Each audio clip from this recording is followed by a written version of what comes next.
ওয়াহাবি ভর্তি মোল্লারা আগে খাইতো ধর্ম ব্যবসা করিয়া, বুঝছেন?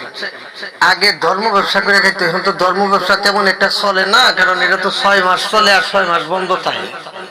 এই ওয়াহাবিরা এখন একটা দান্দা, নতুন একটা দান্দা সাজাইছে। এই দান্দাটা হচ্ছে এরা বইয়ের ব্যবসা জমাইছে। এরা কিসের ব্যবসা করে? বইয়ের ব্যবসা। এগোর জ্বালা ফেসবুকে ঢুকুনি জানা, এগোর জ্বালা ফেসবুকে ঢুকাই জানা, ঢুকলেই খালি আয়ে বিভিন্ন বইয়ের অ্যাডভাইস। এই হাদিসটা পড়ে, এই হাদিসটা পড়লে এই ফায়দা হবে, সেই ফায়দা হবে। এই হারামজাদা কাক মোল্লা, এক মোল্লাই কইতাছে এই হাদিস পড়লে, মোল্লার নামটা তো কিটা, মুস্তাকিম নবী না কিটা, আরো কিছু কিছু কাক মোল্লা আছে, যেমন আহমদুল্লাহ নামে শায়েখ আহমদুল্লাহ। এই বেয়াদবে একটা বই লেখছে, এই বইয়ের মধ্যে লেখা আছে এই দোয়া পড়লে ধনমালে উন্নতি হবে, এই দোয়া পড়লে এই হবে সেই হবে। তাহলে হারামজাদা তোর হয় না কেন? তোর এই বইয়ের অ্যাডভাইস করা লাগে কেন?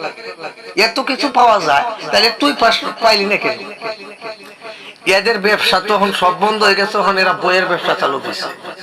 এরা কিছুদিন পরে পরে আপনার বিভিন্ন ধরনের অ্যাডভাইস করে, বিভিন্ন কিছু করে। এদের মূলত ধান্দা হচ্ছে ব্যবসা করা, পকেট গরম করা। এরা ইসলামের ফায়দার জন্য কোনো কিছু করে না, ইসলামের উন্নতি হোক এরা এটা চায় না। এরা চায় যে ইসলাম ধ্বংস হোক। কাজে এই সমস্ত মোল্লাদের বই কিনা বন্ধ করুন। এই সমস্ত মোল্লাদের বই পড়া সাইরানার উপকার নাই, বরং ইসলাম ধ্বংস হবে, ক্ষতি হবে, আপনার ইমানের ক্ষতি হবে। কারণ এই সমস্ত মোল্লারা বুঝে কি আর জানে কি?